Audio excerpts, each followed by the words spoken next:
Ang pagtama o paglandfall po ng bagyong Mirante o Ferdy sa ating probinsya ay isa pong malaking kawalan sa aming kabuhayan at sa lahat ng mga serbisyo. Sa kabila ng aking pagpapasalamat na as of press time, wala pa pong naitala sa aming command center na namatay. Maliban sa ilang kaso na nasaktan sa kasagsagan ng bagyo dahilan sa mga lumilipad na bagay, mga nasirang bahay, at basag na mga salamin.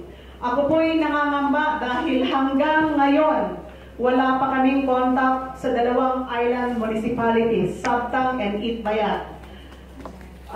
Gusto ko pong bigyan diin na ang mga reports na naibibigay po natin ngayong hapon ay partial official report.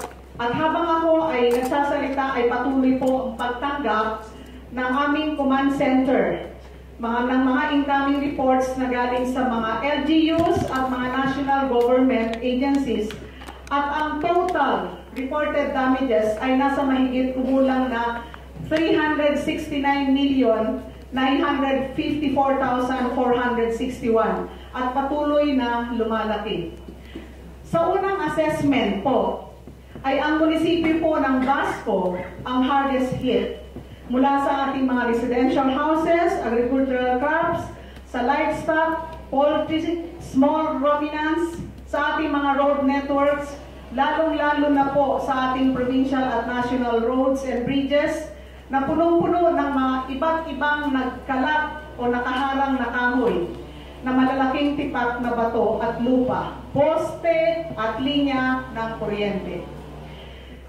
Dito lang sa kabisera ng Basco ay wala ni isang daan na nadaanan maski na ang bisikleta sa umaga ng September 14, 2016. Ako po'y lubos na nagpapasalamat sa ating mga kababayan na sa ating pagtutulungan ay kaagad po nating naisagawa ang ating clearing operation kasama ang ating mga kapulisan, mga Marines at Coast Guard, ang ating mga barangay tanod, Basco Emergency Action Team ng LGU Basco. Establisado po ang ating command center dito po sa Kapitolyo.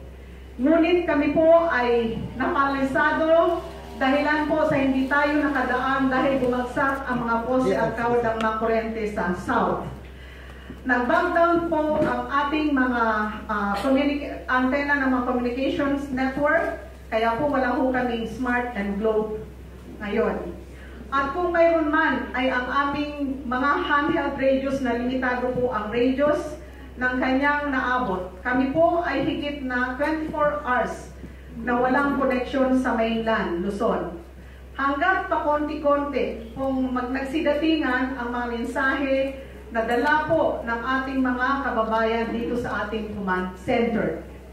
Noong Thursday, September 14, 2016, the Sangguniang Pandalawigan declared a state of calamity for the whole province of Batanes based from the resolution of the PDRRMC, which proclaimed an initial estimate based from the partial reports we have collated in the command center and which was subsequently endorsed by my office.